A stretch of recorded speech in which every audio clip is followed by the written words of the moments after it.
We are still right in the midst of a very, very long wait for any sort of miraculous content, which is always a treat, isn't it? I know that they said spring, but my god, they're killing us with this, aren't they? A big gap of what, 4 months now? I was having a lot of fun with the show. Historically, I think the show's always struggled with the writing. Well, once they got past season 2 at least, and it became clear that we had to settle in for the long haul for anything to actually happen, and then of course the baffling creative decisions that would follow. However, since season 6 came out, and even before that with the specials that were released between seasons 5 and 6, I felt like the quality of the writing turned a bit of a corner, and was on the uptick at long last. Yes, I still had some problems here and there, but there were a lot of episodes that felt really fresh and unique, with excellent stories being put forward. A lot of character development, and a really mysterious, intriguing plot. That's what I felt was the order of the day at the very least, and there did seem to be a lot of positivity about everything that was going on. Episodes were coming out and they were just good and raised some really intriguing questions. Then of course came delays. Those damn delays! And I do think that mid-season delays for episodes very much damaged the hype and let the fandom begin to fester very badly. I'll talk about that more in depth in another video, I think, because today I want to talk about something that's more specific. Something that I've seen a lot of people turning against, and that is of course the whole Miraculous Illuminati / Secret Council.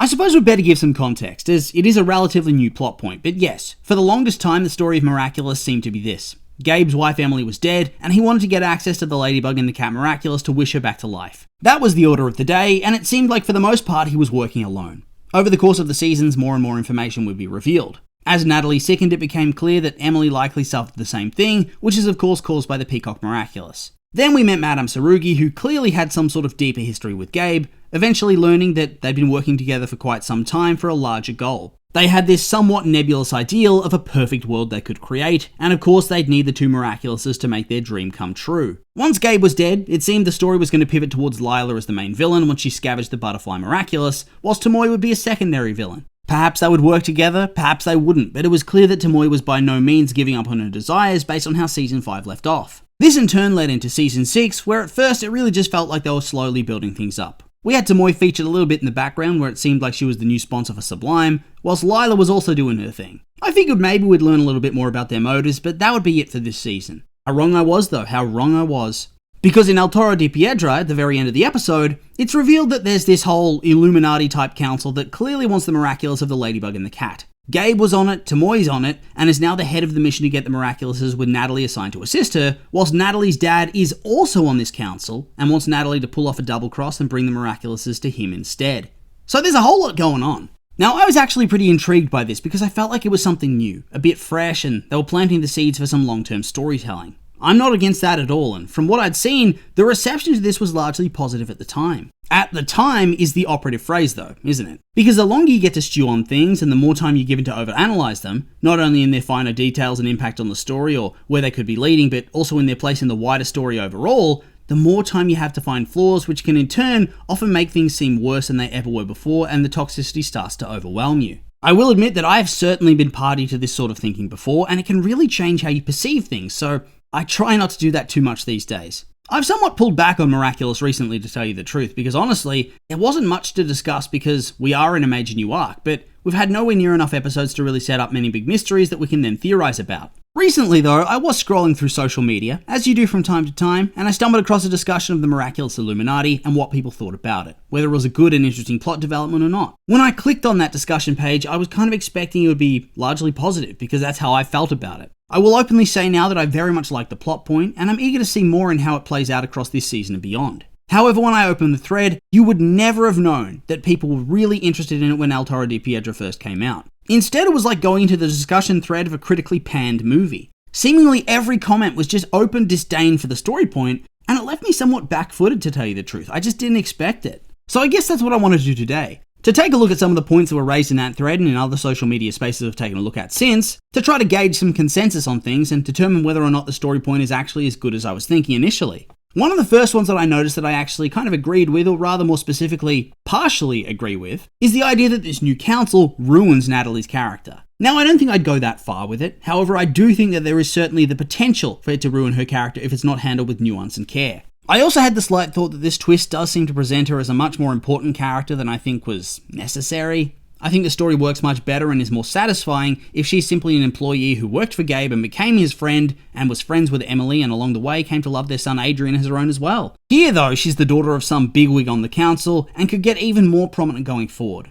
I just don't think it was really that necessary. Sometimes less is more for a character, and not everybody needs to be so interconnected. I mean, it all depends on how it plays out going forward though, doesn't it? Just like I said before, it could well and truly make or break her character and arc, which up to this point has actually been pretty interesting. When we first meet Natalie in season 1, she's pretty much just Gabe's lapdog, and along the way across the seasons, it seems that things would begin to shift. I think the writers decided they wanted to make her character a little bit more important. Instead of being a somewhat cold and distant figure to Adrian who simply did his father's bidding, they slowly soft retconned her into being a much more positive figure in his life that he looks to with love and affection. They also very briefly had to have this sort of romantic attachment to Gabe, if you ask me, but they very quickly tossed that one in the garbage by the end of season 4. As she slowly got sicker and sicker during season 5, she realized that Gabe no longer really cared about bringing Emily back to life to heal their family, and instead he'd become corrupted by his overt need to get the Miraculouses and to defeat Ladybug and Cat Noir. Remember, he could have just altered the timeline and allowed his past self to learn how to fix the Peacock Miraculous before Emily used it to create Adrian. Instead though, he chose to keep fighting on to try to steal the Ladybug and the cat, and by doing so he lost his chance. This turned Natalie against him for good, and she decided there was no other choice than to work against him for Adrian's benefit.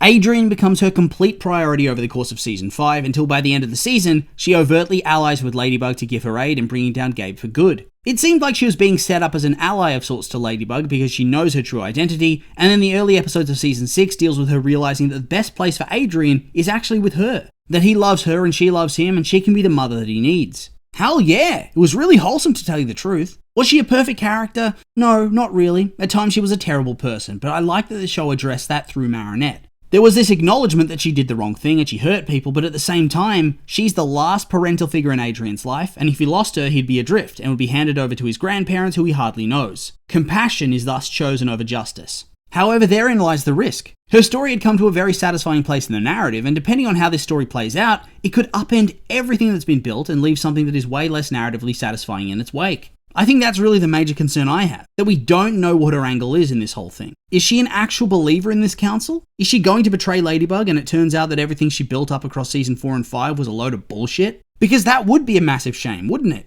It would go against the whole reason she betrayed Gabe to begin with, for Adrian. Whereas if she really did want to help the council, then Gabe was right to keep hunting for them no matter the cost, especially since her own life is on the line if they don't get the wishes. So it could retroactively damage her arc in that way. Her actions in the previous seasons would make little to no sense in that light. Like I said though, it's not all hopeless either. There's certainly a way out of this that doesn't wreck her character, and one that feels very obvious. That she's using this as a front. That she's working to take down the whole system from within, and by doing so, she's protecting Ladybug, who she knows is Marinette, and who she knows is dating her son.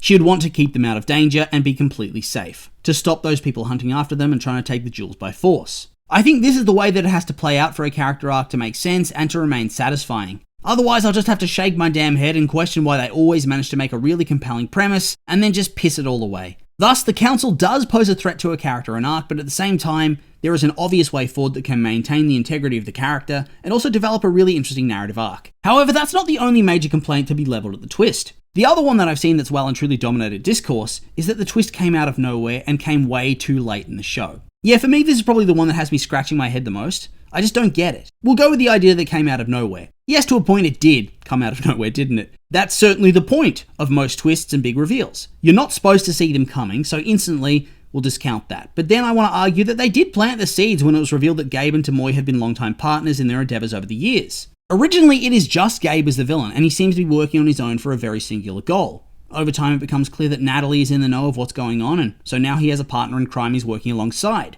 After this came the knowledge he'd been working with Tamoy all along, and they'd been working towards something that was beyond just bringing Emily back to life. There was something more, something that wasn't fully explained to us at the time, but would clearly be revealed at some point in the future. Thus, is it really out of the realm of possibility there'd be more collaborators that were working alongside them off screen? I don't think it stretches plausibility or anything of the sort. The reality is that we get a very tiny snapshot of Gabe's life, and so there's plenty of time for this to happen off screen. It doesn't reek of retcon or a forced narrative plot point, it's simply setting up the next phase of the story. I then also want to touch on this idea that it's too late in the show's run to be introducing this sort of plot point. I don't understand this perspective, and I never have. For starters, I do think that a lot of this stems from a desire for the show to no longer run at all. Which, yeah, sure, I guess you might think it's overstayed its welcome, but in that case, why are you still watching it? I think it's very obvious the show is meant to keep running for quite a long time yet, beyond even the seasons that have been announced. The reality is that you wouldn't start up a brand new company to manage the affairs of a franchise that's on its last legs and running on fumes. They have the numbers that we don't, and all their actions would suggest that the show is going to be long running.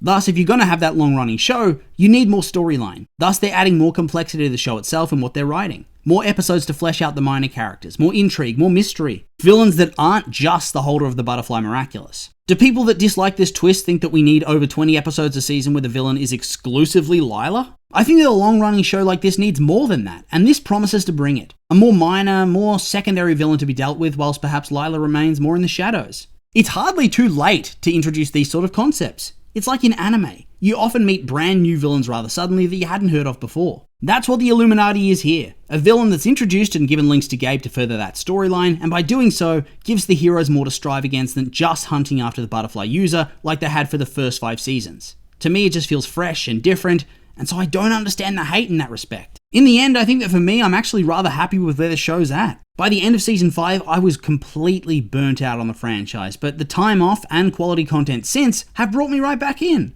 I suspect more people in the fandom are really burnt out than what they'd care to admit. I really would advise taking a step back and not watching for a while. Then maybe you could come back and binge all of season 6 when it's released, although granted, with the rate episodes are releasing, well, that won't be until about 2027. In the end though, I think the Secret Council concept is great, and I'm eager to see more of it going forward. With all that being said though, these have just been my opinions, and now I'd like to hear yours. What do you think of what was discussed today? Do you think the Secret Council is overhated? Or maybe you disagree? I'm curious for your thoughts, so make sure to like, comment, and subscribe, and let me know.